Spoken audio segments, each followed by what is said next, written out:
Vamos agora falar um pouco sobre programação assíncrona em JavaScript. Os programas em JavaScript nos navegadores, eles são dirigidos a eventos. Então, esses programas eles são assíncronos. Então, em alguns momentos, eles podem parar a execução ou a computação do que eles estão fazendo para esperar a chegada de dados ou então a ocorrência de um evento, por exemplo, o usuário digitar algo no teclado. Essa programação assíncrona com callback, ou seja, com funções que são passadas para outras funções, ela funciona assim. Primeiro, você passa uma função para aquela que vai em algum momento chamar, ou seja, vai invocar ou vai chamar, né, por isso callback, a outra função. E aí, quando alguma condição acontecer ou algum evento desses ocorrer, então aquela função que você passou, ela é chamada. Então você passa, ela é como se fosse no registro, mas ainda não está invocando aquela função. Você está definindo qual será a chamada depois que um evento ocorrer. Vamos ver alguns exemplos aqui de callback. Quando eu uso setTimeout desse jeito aqui, eu estou usando um callback. Essa aqui é a função que será chamada quando esse tempo aqui acontecer. Outra opção também é o setInterval, que também aqui tem a mesma função definida, só que a cada ciclo desse tempo aqui, essa função é chamada, não apenas uma vez. Você pode também interromper esse ciclo, né, de passou o tempo, executa, usando o clear interval. Mas para isso você precisa ter o número daquela função, daquele intervalo lá. Então, o ideal, quando você está usando o setInterval, é guardar esse valor aqui para passar depois para o clear interval. Vamos falar então um pouco sobre os eventos, tá? Os eventos, eles são gerados pelo navegador quando o usuário faz alguma interação com a página. Então, por exemplo, ou ele apertou uma tecla, moveu o mouse, apertou o botão do mouse, ou mesmo tocar a tela lá, que no caso aqui é o evento touch. Em JavaScript, esses programas eles registram para cada um daqueles eventos as funções callback lá.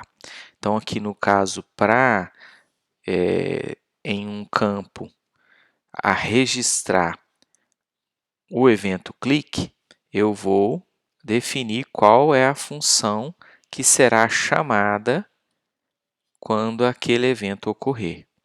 E esse navegador, ele chama aquela função registrada toda vez que o evento ocorrer. Nós já vimos aqui que é possível buscar dados utilizando o JavaScript e esse retorno desses dados eles se darão em eventos de rede. Tá? Então, aquelas requisições elas são assíncronas também. Eu envio o dado ou a requisição, mas eu não sei quando isso vai retornar. Aqui nós temos um exemplo. Então, aqui essa função busca nova mensagem, ela criou aqui aquele objeto que vai permitir a requisição, ela abriu aquela requisição ali com o método get e com essa URL aqui, ou seja, esses dados, os dados que eu quero estão aqui nessa URL. E em seguida enviou aqui. Mas ela registrou para o retorno, ou seja, no carregamento, no onload lá daquele objeto, essa função aqui. Ou seja, quando os dados retornarem, então esse corpo aqui da função ele será executado. E aqui no nosso caso, nós estamos usando o atributo status aqui para verificar se houve algo naquele retorno ou se deu um erro, ocorreu um erro naquela requisição. Então, ali no manipulador do evento onload, nós colocamos aquela função lá que verifica o estado daquele retorno, né? Então, ficou como se essa função aqui ficou registrada nessa propriedade onload. Uma outra maneira de trabalhar com eventos futuros, registrando callbacks, é usar o promise.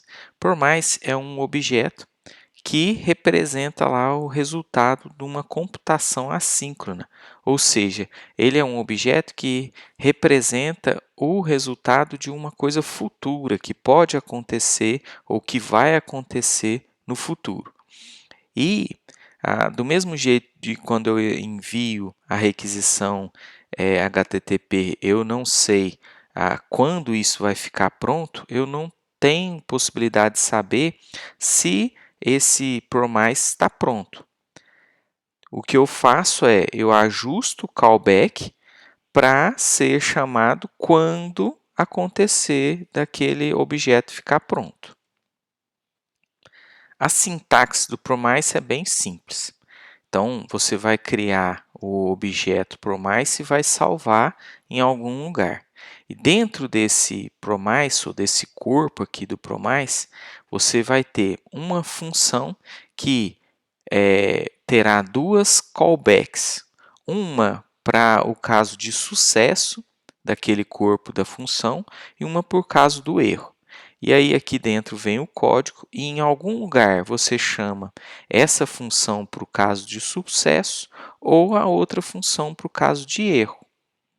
Então, para usar esse promise aqui, basta você usar lá aquele objeto onde você salvou, aquela variável onde você salvou o objeto, usando o método then, passar para ele as duas funções que serão registradas aqui para o normal, nesse caso a primeira, e para o erro, a segunda função aqui. Para usar então a promise, você vai passar para aquele método then os dois argumentos lá que são callbacks. O primeiro é para o caso de sucesso e o segundo para o caso de falha. Os dois argumentos são opcionais. E a chamada é essa aqui, olha. Par, por exemplo, um objeto par, o then e as duas funções que eu quero registrar lá, no caso de sucesso e no caso de falha.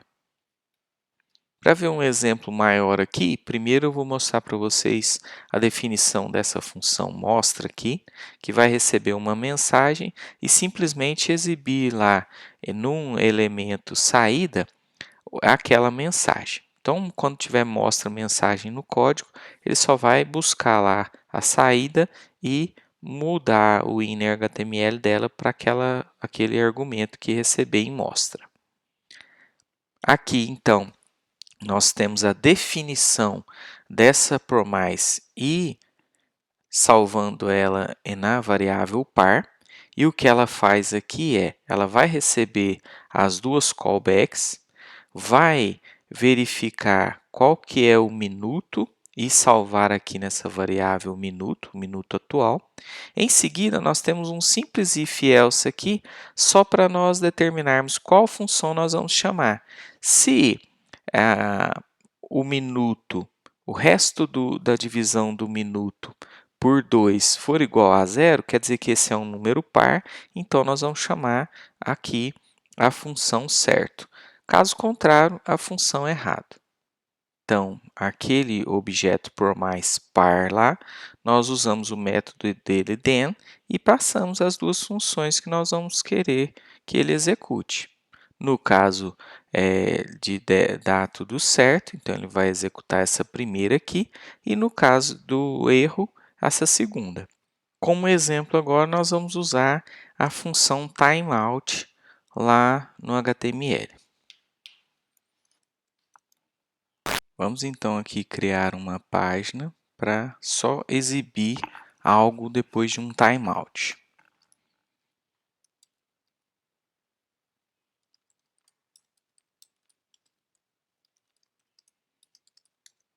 Então, eu vou colocar um parágrafo aqui com o ID saída.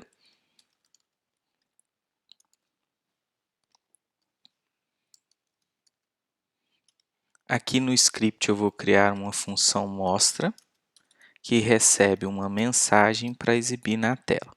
No caso, ela vai exibir aquela mensagem no elemento com o ID saída.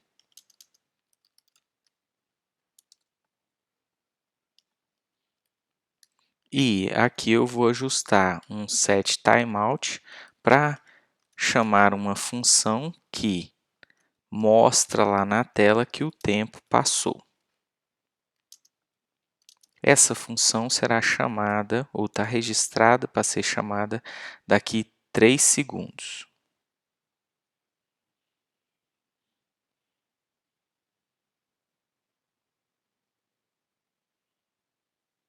Então, passou-se os 3 segundos e a mensagem foi exibida ali na tela. Agora, utilizando ProMice, nós vamos exibir também uma mensagem depois de um tempo passado. Então, vou ter a mesma função mostra, que vai receber uma mensagem e vai exibir lá aquele elemento saída, aquela mensagem. Então, isso não muda. O que vai mudar aqui é que eu vou criar agora um objeto ProMice,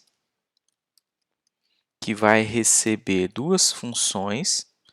Então, no caso, uma função para tudo der certo, outra para o caso de erro, e vai exibir algo na tela de acordo. Então, nesse caso aqui, nós vamos ajustar um setTimeout aqui para, depois de um tempo, chamar aquela função certo lá com uma mensagem.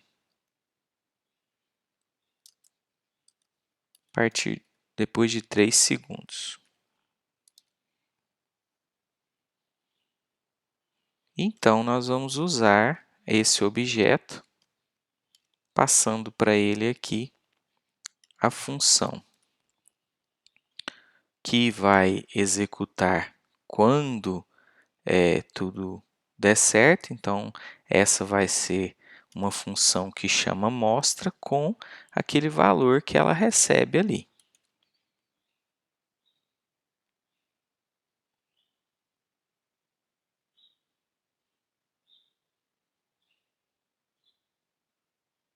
Então, depois dos 3 segundos, ela funciona como a outra.